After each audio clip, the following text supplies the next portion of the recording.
Goeiedag vriende. Ek plaas die gesprek wat volg binne die volgende raam. 2 Timoteus 3 vers 16. Ek lees uit die 2020, julle het op die skerm die 53. Elke skrifdeel is deur God geïnspireer en is nuttig vir onderrig, weerlegging, teregwysing en opvoeding om God se wil te gehoorsaam, sodat die mens wat aan God behoort bekwaam kan wees, ten volle toegerus vir elke goeie taak. So my doel is om die inhoud van die preekboodskap van Dominee Klem aan te spreek, nie die man wat die boodskap bring nie. Die rede hiervoor is ook weer eens nie om puntenerig te wees of kwaadstokerig nie, maar om een van die kernkwessies uit te lig wat die fondasie lê vir die huidige twis in die kerk. En dit is die vraag na watter wêreldbeeld gepas is en nie gepas is nie wanneer ek myself 'n Christen noem. Nou ek plaas die skakel na die volledige preek van Dominee Klem hier onder in die beskrywing van die video. Ek moedig jou aan, gaan kyk dit, maak seker dat ek niks uit konteks uitbespreek nie. En met dit in gedagte vat ek ons dan so stuk vir stuk deur die preek. Mens kan natuurlik nie alles bespreek nie. Ek haal net so die hoof paar goedjies aan, maar kom ons kyk dit dan nou saam en dan praat ons daaroor. Dis waarskynlik 'n baie bekende gedeelte. Ons ken dit baie goed. En niemand is waarskynlik verras dat ek dit lees op die eerste Sondag van Paasdag af van Lydenstyd nie, omdat dit nou gaan oor die sondeval. Dis hoe ons hierdie teksgedeelte ken. Ek wil vanmôre 'n ander bril opsit. Ek wil vanmôre sê Genesis 2 en 3 vertel vir ons iets van die mondigwording van die mens. En ek wil daarop wys dat God die mens se mondigwording respekteer en in elk geval na hom kom soek. Nou in die lig van dit wat volg en die feit dat Dominee Klem hier praat van die bril waarmee hy die teks, 'n ander bril wat hy na die teks wil kom, kry ons hier te maak met, ek dink, die sentrale postmodernistiese of dan nou ook krities-teoretiese beginsel. En dit is dat die bedoeling van enige teks nie lê in wat die outeur, die oorspronklike outeur daarmee wou kommunikeer nie, maar hoe dit geïnterpreteer word deur die een wat dit uiteindelik lees of dit ontvang. Ons sou die postmodernisme se mantra hier rondom kon maak.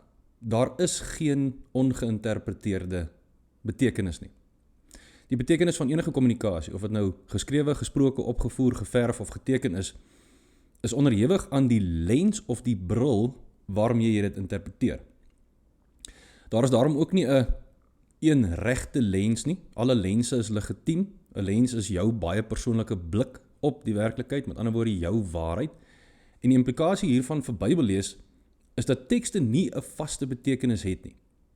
'n Teks se betekenis is onderhewig aan en verander ten opsigte van die lens, die bril waardeur dit gelees word. Die populêre manier is om te sê almal lees die Bybel anders.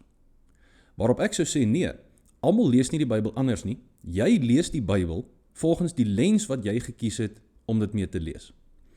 En daar's verskeie populêre lense, postmodernistiese, modernistiese lense, waarmee daar die afgelope 150 jaar spesifiek na die Bybel toe gekom is. Ons kry die liberale lens, wat sê dat die teks nie meer mag sê as wat die moderne rede toelaat dat die teks dit kan sê nie. Met ander woorde, wonderwerke, bonatuurlike openbaring en profesie word vertaal na menslike ervaring en nadenke. Dit is nie goed wat regtig bestaan nie.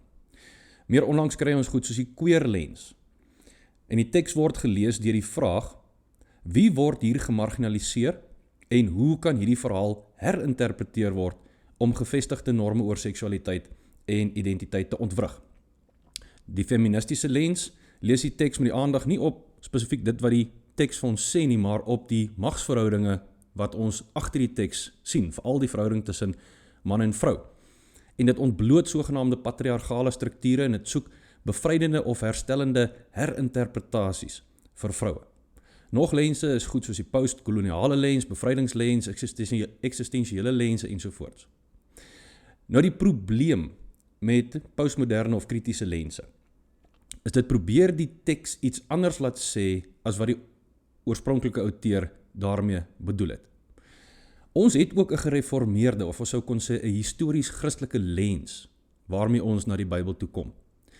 En dit noem ons die histories grammatiese lens. So binne die konteks, die historiese konteks van die skrywer en binne die literêre konteks van die teks wat ons lees, met ander woorde, watter tipe dokument is dit, wat se genre die taal gebruik, binne die historiese konteks van die skrywer en die literêre konteks van die teks, vra ons die vraag, as gereformeerdes, as histories Christelike lesers van die teks, wat wou die oorspronklike outeur vir sy lesers kommunikeer oor die onderwerp waaroor hy skryf, en natuurlik, baie belangrik, watter tipe voorveronderstellings lê agter dit wat die oorspronklike outeur probeer kommunikeer. Dit is wat ons noem eksegese. Dit is om die betekenis uit die teks uit te haal. En dit staan teenoor eisegese, om deur moderne lense betekenis vanuit ons moderne konteks in die teks in te lees. Nou die kernbeginsel vir enige Bybelleser, en hierdie beginsel kleur die res van die ontleding van Dominee Klem se preek in. Die kernbeginsel vir enige Bybelleser is, die wêreldbeeld voorveronderstellings waarmee jy na die teks kom, gaan bepaling wees van die tipe lens waarmee jy uiteindelik die teks lees. Ons gereformeerde of histories Christelike lesers kom na die teks met die volgende kern wêreldbeeld voorveronderstellings. Eerstens, daar is 'n God, en hy het die volgende eienskappe.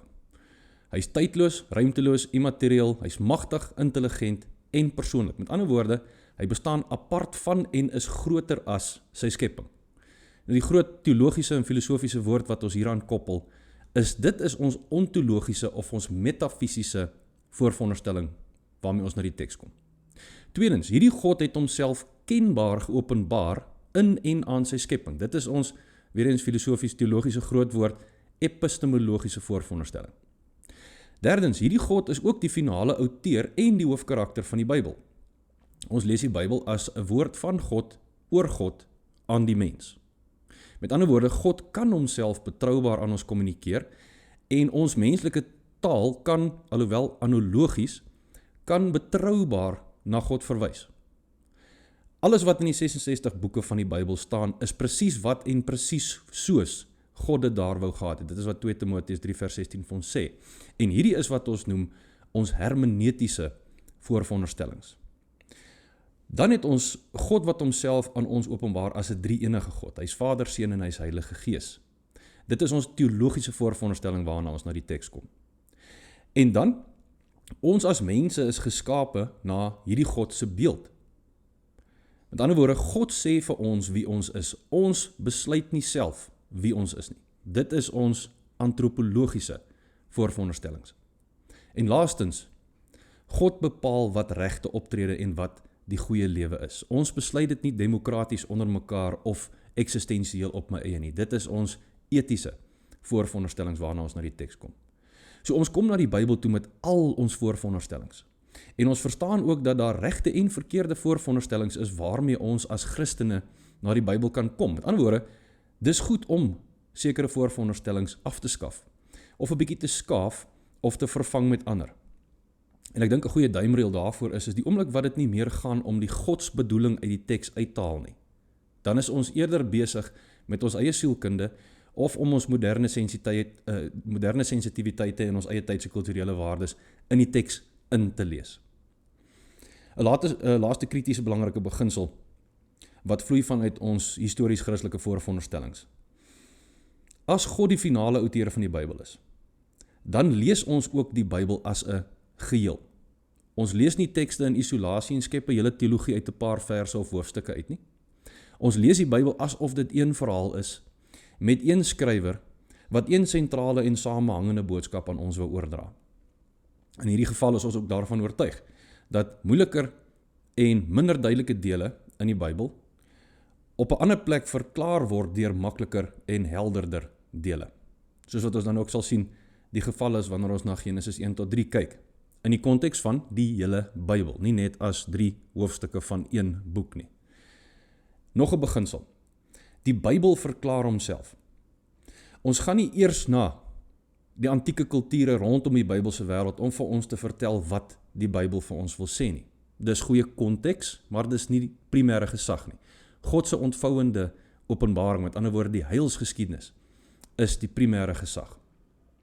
En verseker is ons beginpunt nie evolusionêre sielkunde, wat die Bybel reduseer tot 'n versameling van praktiese en archetypiese wysheid nie. So hierdie net so half 'n inleiding om die res van die gesprek dan nou te skets. Kom ons kyk na die tweede gedeelte. Vriende, kan ek dit maar sê, in ons gereformeerde tradisie het ons baie bewus geword van ons sondigheid. Tradisioneel in ons eredienste luister ons ook elke Sondag na die wet, wat vir ons net weer sê, jy kom tog nie by die wet uit nie, jy is tog skuldig voor die Here. En dan doen ons daarna die vryspraak en sê, maar God het jou in Christus Jesus vergewe. Net om volgende Sondag maar weer te hoor, jy is eintlik 'n sondige mens. Ons lewe, dink ek, onder 'n oorbewuste skuldgevoel voor God. En dan net so aan die einde, maar Jesus het jou verlos. Ek lees vir ons Heidelbergse Katekismus, Sondag 1 en dan ook vraag 1 en vraag 2, wat sê, wat is jou enigste troos in lewe en in sterwe? Die antwoord is, dat ek met liggaam en siel in die lewe en in sterwe, nie aan myself nie, maar aan my getroue verlosser Jesus Christus behoort. Hy het met sy kosbare bloed vir al my sondes ten volle betaal, en my uit alle heerskappy van die duiwel verlos. Hy bewaar my op so 'n wyse dat sonder die wil van my hemelse Vader geen haar van my kop kan val nie. Alles moet inderdaad tot my saligheid dien. Daarom verseker hy my ook deur sy Heilige Gees van die ewige lewe en maak hy my van harte gewillig en bereid om voortaan vir hom te lewe. Dan met klomp verskillende teksverwysings. Vraag 2. En onthou, hierdie is die fundamentlegging van die geloofsbelijdenis wat ons dan nou die Heidelbergse Katekismus noem. Vraag 2 vra, hoeveel dinge moet jy weet om hierdie troos salig te kan lewe en sterwe? Om in hierdie troos salig te kan lewe en sterwe. Antwoord 3 dinge. Ten eerste, hoe groot my sonde en ellende is. Ten tweede, hoe ek van al my sonde en ellende verlos word. En ten derde, hoe ek God vir so verlossing dankbaar moet wees. Vriende, as daar geen sonde besef is nie, is daar geen besef van die behoefte aan verlossing nie. En as daar geen behoefte aan die verlossing is nie, is daar geen noemenswaardige dryf om 'n lewe van dankbaarheid voor God te leef nie. 'n Paar duidelike voorbeelde in die Nuwe Testament vir die belangrikheid van 'n sondebesef in ons lewe voor God is dan onder andere ook, en ek kry dit sommer hierso in die 53 vertaling op die skerm vir julle, is Handelinge 2 vers 37 tot 38. Toe hulle dit hoor, dis nou na Petrus se groot toespraak op Pinksterdag. Toe hulle dit hoor, is hulle diep in hulle hart getref en het vir Petrus en die ander apostels gevra, wat moet ons doen, broers? Petrus antwoord hulle, bekeer julle en laat elkeen van julle in die naam van Jesus Christus tot vergifnis van julle sondes gedoop word en julle sal die Heilige Gees as gawe ontvang. Wat moet ons doen? Bekeer, besef jou sonde en bekeer daarvan. Tweede teks is Lukas 7 vers 37 tot 43.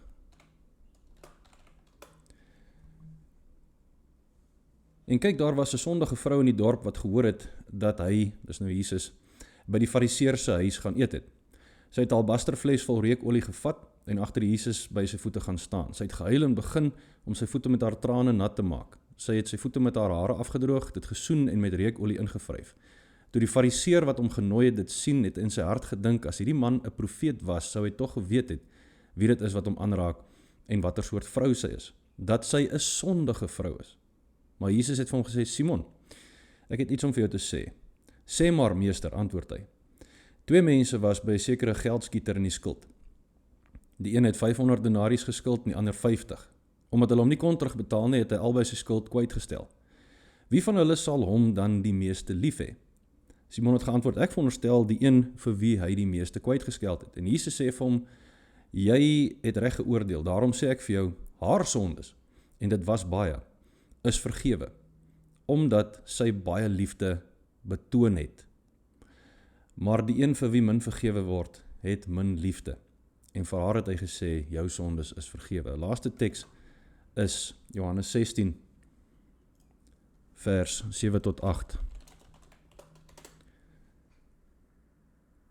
Ek vertel vir julle egter die waarheid, dit is voordelig vir julle. Jesus wat praat met sy disippels oor die Heilige Gees wat hy gaan stuur as hy dan nou weggaan. Dit is vir julle voordelig dat ek weggaan. As ek nie weggaan nie, sal die Parakleet nie na julle kan kom nie. As ek egter weggaan, sal ek hom na julle stuur. En wat gaan sy taak wees? En wanneer hy kom, sal hy die wêreld oortuig van sonde en van geregtigheid en van oordeel.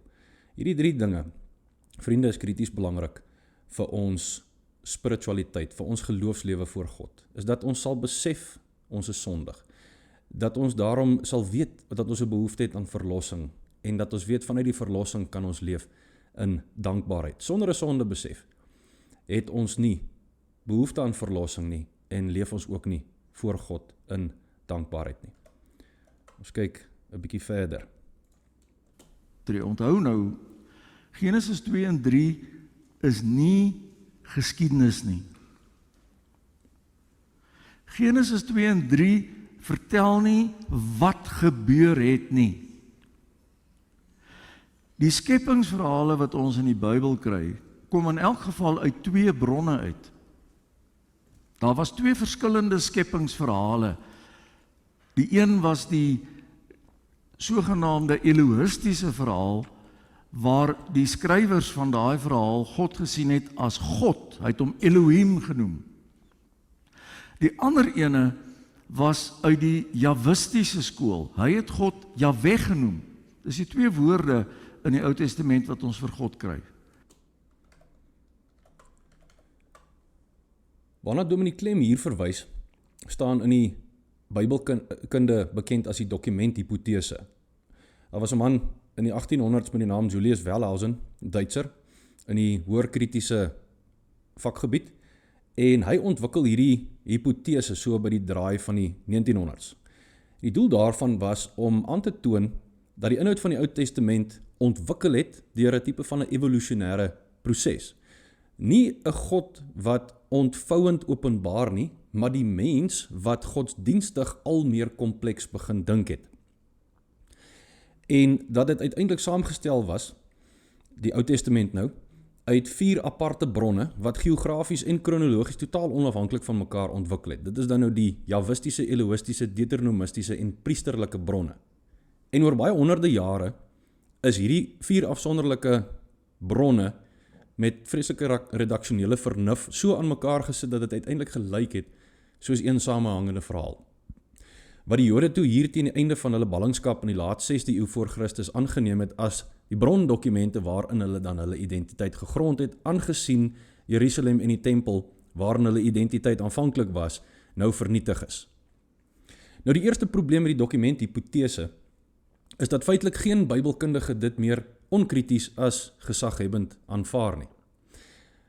Daar word meer ondersteuning deesdae gegee vir 'n tipe van 'n wat hulle sou noem 'n aanvullingsmodel, in Engels 'n supplementary model, dat daar 'n gevestigde kern was wat dan met tyd 'n bietjie aangevul was of kommentaar opgelewer was. Wat myns insiens 'n baie goeie beskrywing sou wees as byvoorbeeld Moses en sy tydgenote eerstehandse geskiedenis sou neergeskryf het en dan later 'n bietjie kommentaar bygevoeg was en van hierdie stories dan nou bymekaar sou gevoeg geword het. 'n Tweede probleem met die dokumenthipotese is weer eens 'n wêreldbeeldprobleem.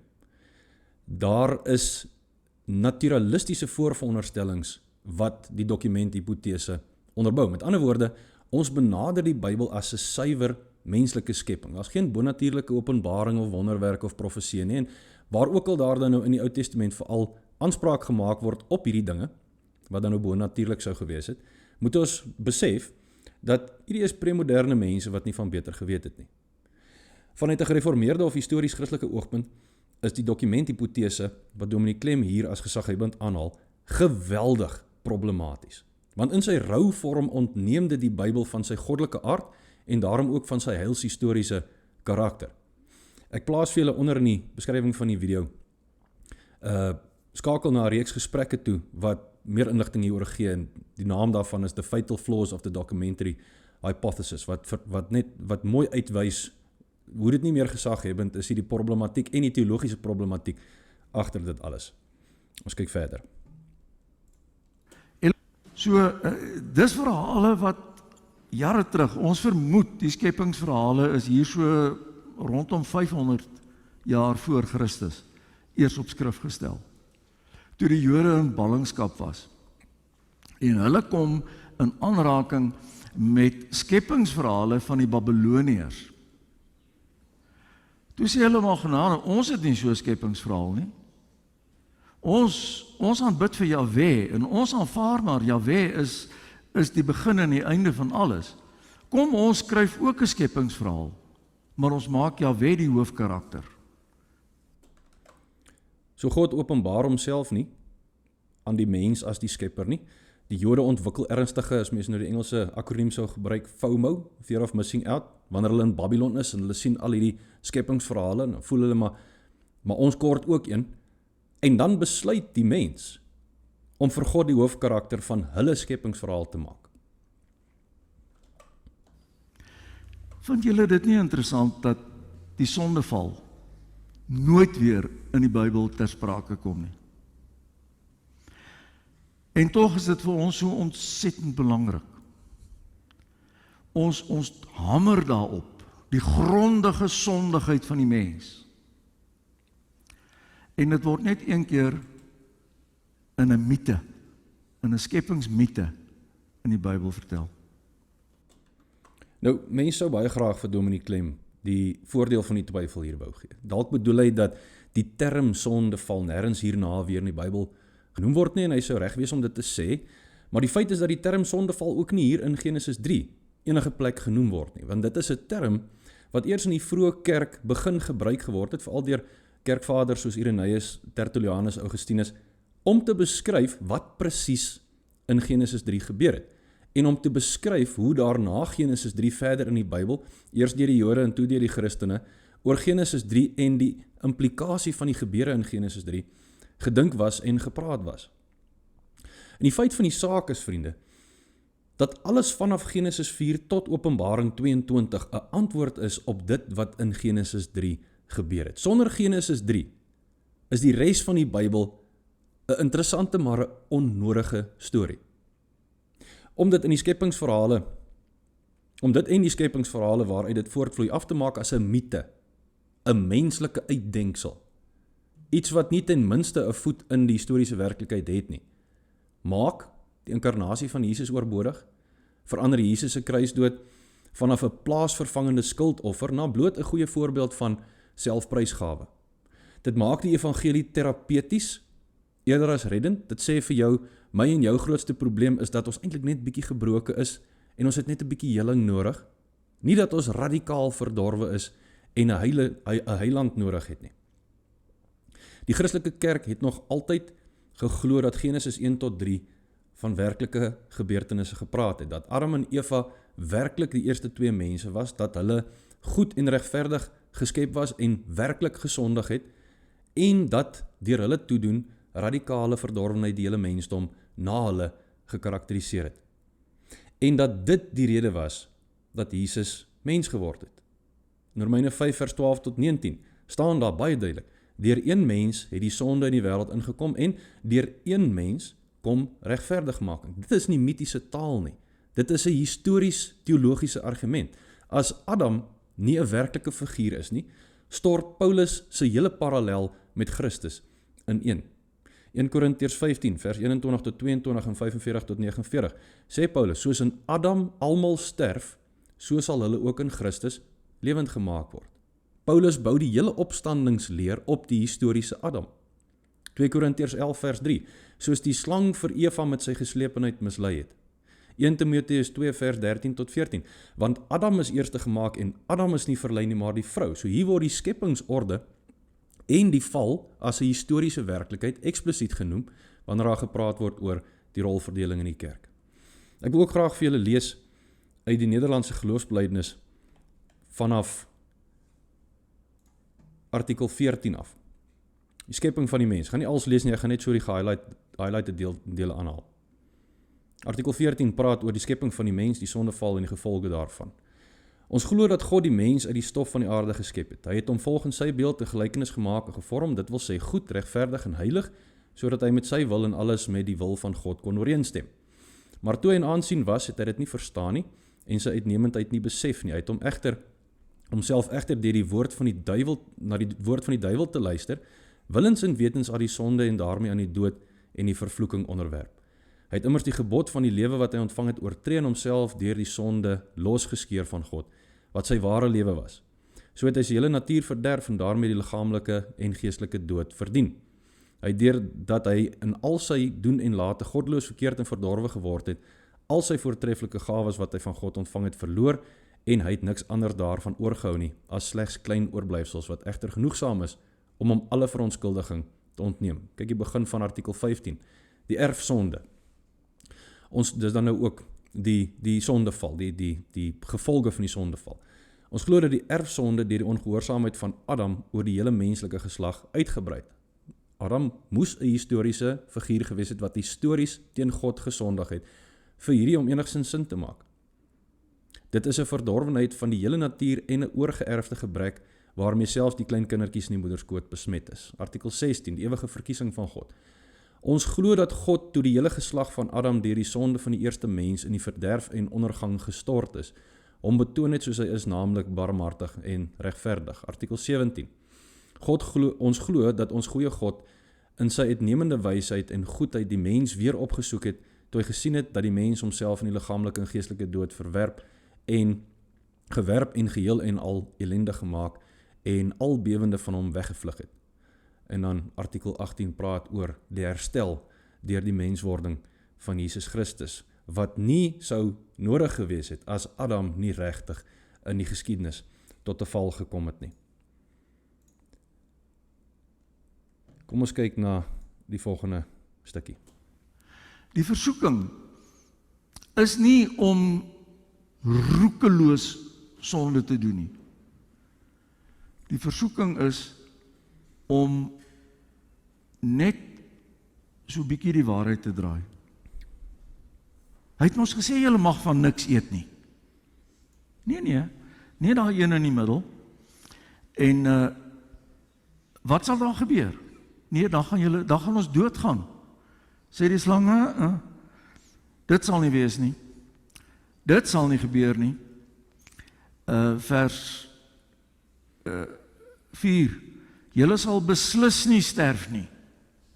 Maar God weet dat julle oë sal oopgaan die dag as julle van daardie boom eet, en dan sal julle soos God wees, deurdat julle alles kan ken.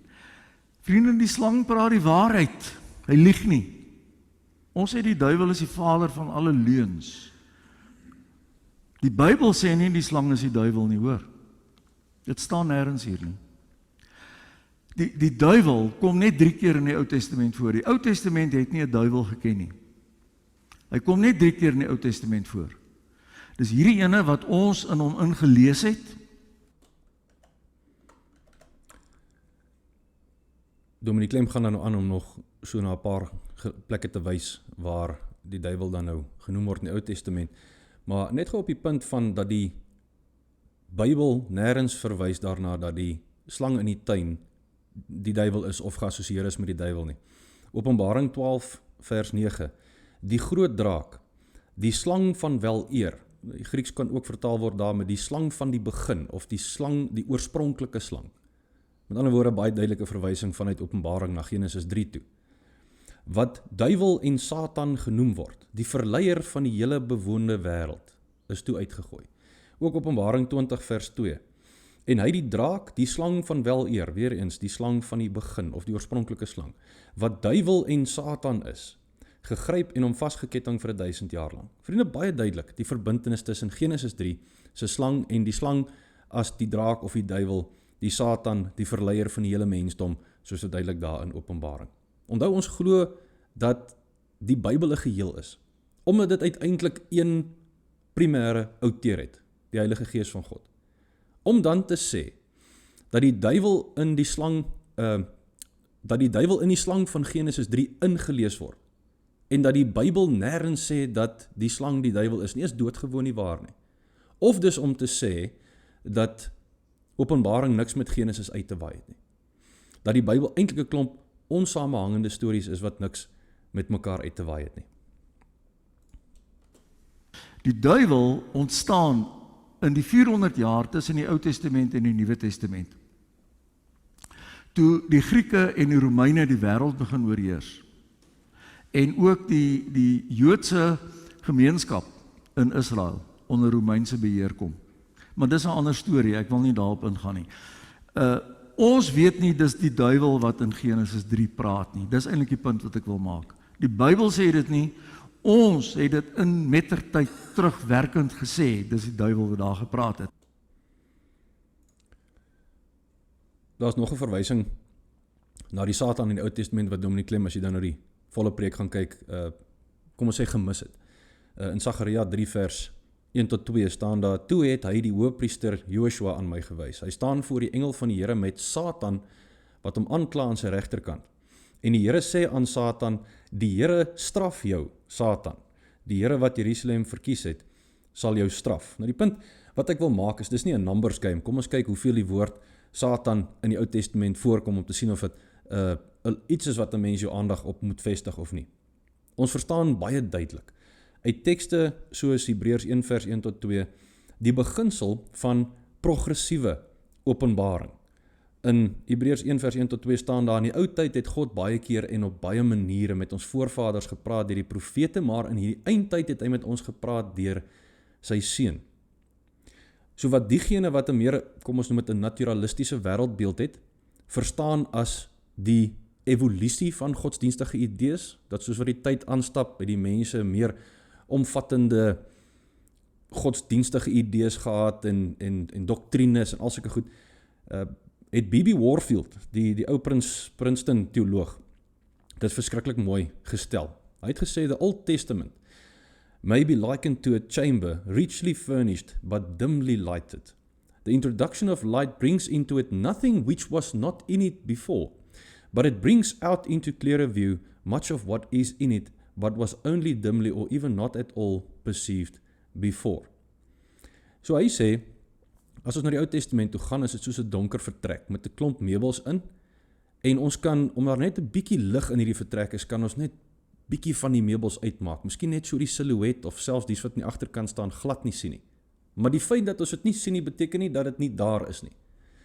En soos wat tyd aanstap, kom maar al hoe meer lig, progressiewe openbaring, en begin sien ons, dit wat al die tyd daar was, al hoe helderder.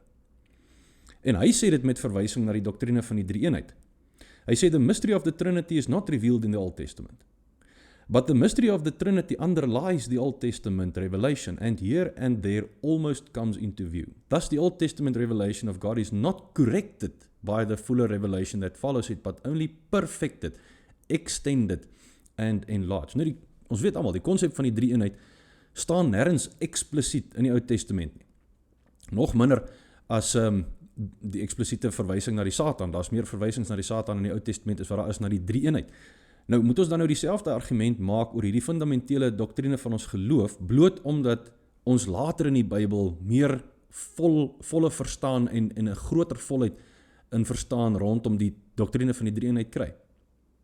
So die implikasies van Dominic Klem se bewering hier is geweldig gewigtig. Dis nie 'n klein saakie nie. As die duiwel, wat betref die wêreldbeeld van die Jode en tot en met Jesus se tyd, bloot 'n baie laat kulturele konstruk was, toe hulle met die Perse en die Grieke en die Romeine te doen begin kry het, moet ons dan nou vra, maar wie was dan die Satan wat vir Jesus versoek het in die woestyn, in Matteus 4?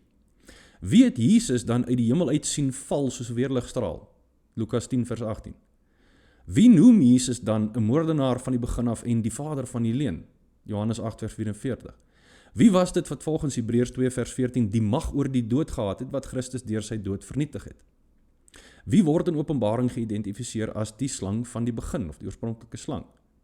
As die duiwel, soos wat Dominic Klem hier sê, in die 400s voor Christus ontstaan het, as dit basies 'n tweede tempelontwikkeling is dit of die geval dat Jesus 'n foutiewe wêreldbeeld gehad het, of dat Jesus maar saamgespeel het met die eerste eeuse Jode se foutiewe wêreldbeeld, met ander woorde, hy het hulle nooit gekorrigeer nie, of die evangelies projekteer 'n latere demonologie terug op Jesus, met ander woorde, lê woorde in Jesus se mond.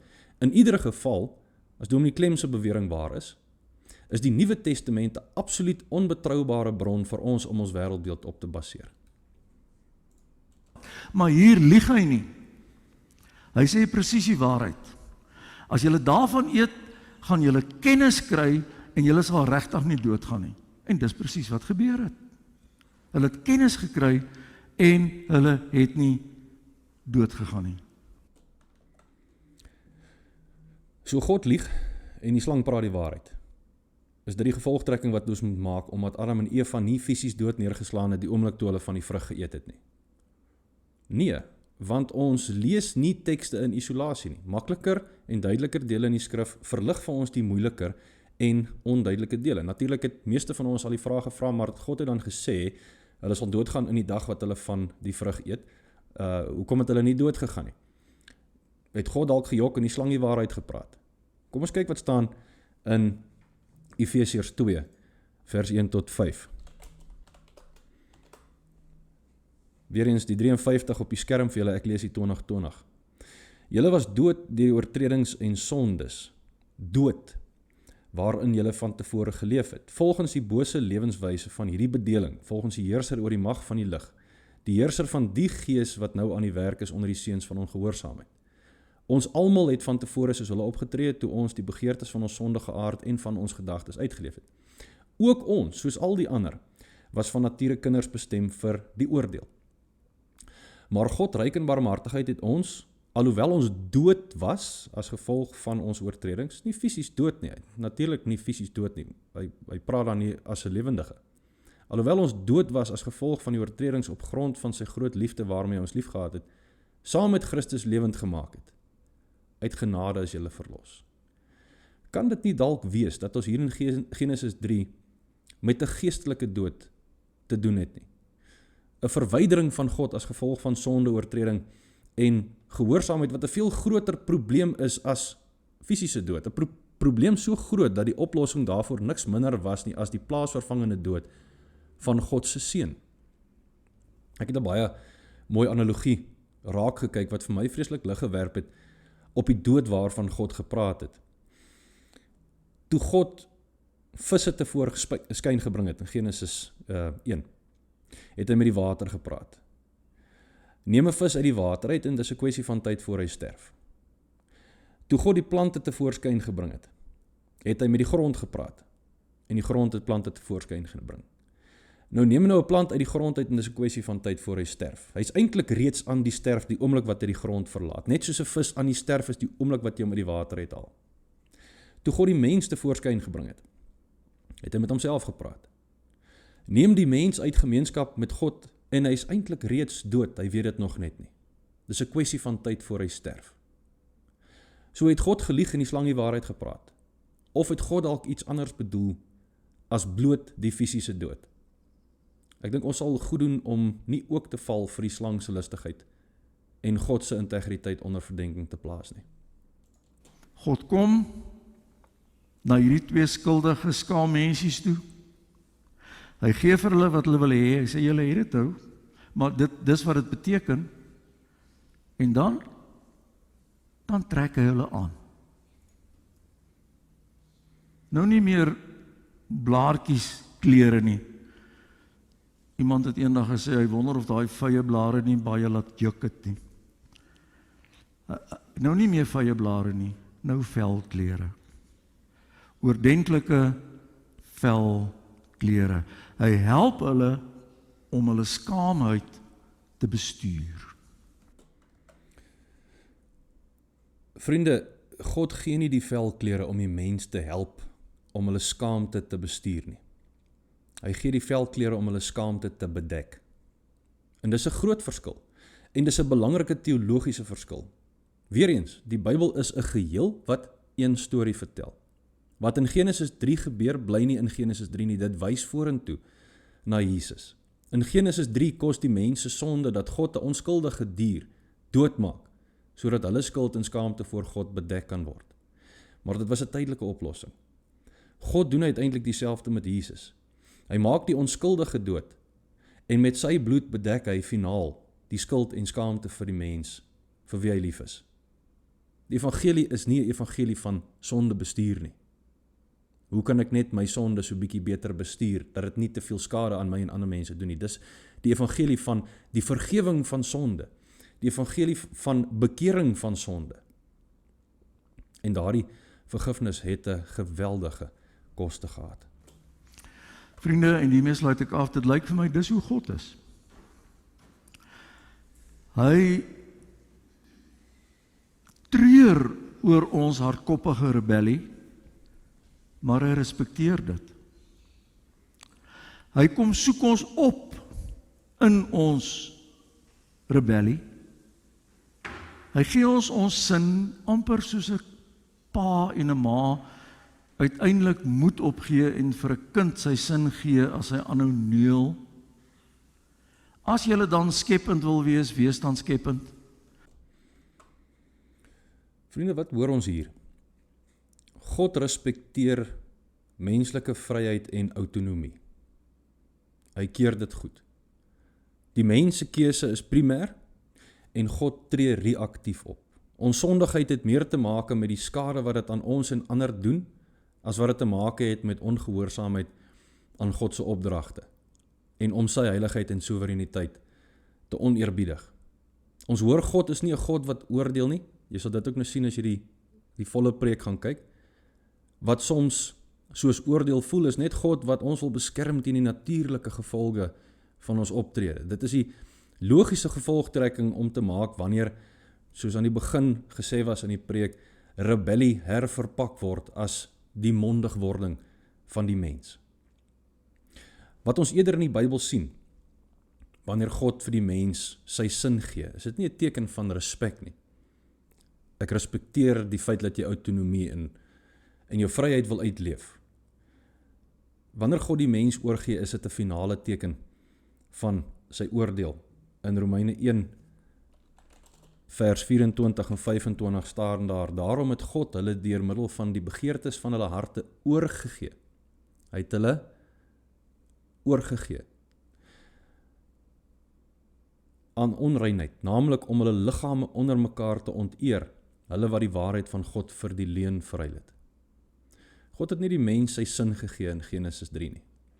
Hy het definitief ook nie die mens se rebellie gerespekteer as die mens se mondigwording nie. Inteendeel, God het gestraf en die aarde deur hulle toedoen vervloek. Nou vriende, uiteindelik gaan hierdie hele gesprek nie in die eerste plek oor Genesis 3 of oor die duiwel of oor die dokumenthipotese nie. Dit gaan oor wêreldbeeld. Dit gaan oor die vraag met watter voorveronderstellings kom ek na die skrif toe en laat ek die skrif my wêreldbeeld vorm of bring ek my wêreldbeeld om die skrif te hervorm? As die Bybel bloot 'n menslike dokument is wat die ontwikkeling van godsdienstige idees oor 'n lang tyd weerspieël, dan is dit oop vir voortdurende herinterpretasie, soos ons ook in die video sien. Maar as die Bybel die geïnspireerde woord van die lewende God is, soos wat 2 Timoteus 3 vers 16 vir ons leer, dan staan ons nie bo die teks nie. Ons kom nie om dit te herskryf nie, maar om daardeur self herskryf te word. En hierdie verskil, en dit is die groot rede vir die maak van hierdie video, ek het dit regtig nie ligtelik gedoen nie. Hierdie verskil is nie semanties nie, dis nie akademies nie, dis nie puntenerig nie. Dit raak ons verstaan van God, van onsself, van sonde, van oordeel, van genade, van die kruis en uiteindelik ook van die evangelie self. 'n klein skuifie by Genesis 3 word 'n massiewe skuif by Golgotha. Die kerk van alle eeue het bely dat God werklik geskep het, dat die mens werklik histories geval het, dat sonde werklik oordeel bring, nie net so bietjie skade wat maklik weer reggemaak word of net bestuur moet word nie, oordeel bring en verwydering van God bring. En dat Christus werklik gekom het om te red. Nie bloot om ons te help om 'n bietjie beter te funksioneer nie, maar om ons te kom verlos van die houvas wat sonde oor ons het en uiteindelike oordeel wat die gevolg is van 'n lewe wat toegewy is aan sonde eerder as toegewy aan God. So ons leef in 'n wêreld, ja, waar wêreldbeelde bots. Daarom is eerbied vir die skrif nie 'n sentiment nie, dis 'n noodsaaklikheid. Want as God nie betroubaar spreek nie, het ons geen vaste fondament nie. Maar as hy wel spreek, en as sy woord waar, objektief waar, nie archetypies waar of sielkundig waar of eksistensieel waar is nie, as God se woord objektief waar is en betroubaar is, dan moet ons bereid wees om selfs ons diepste aannames en diepste voorveronderstellings aan hom te onderwerp.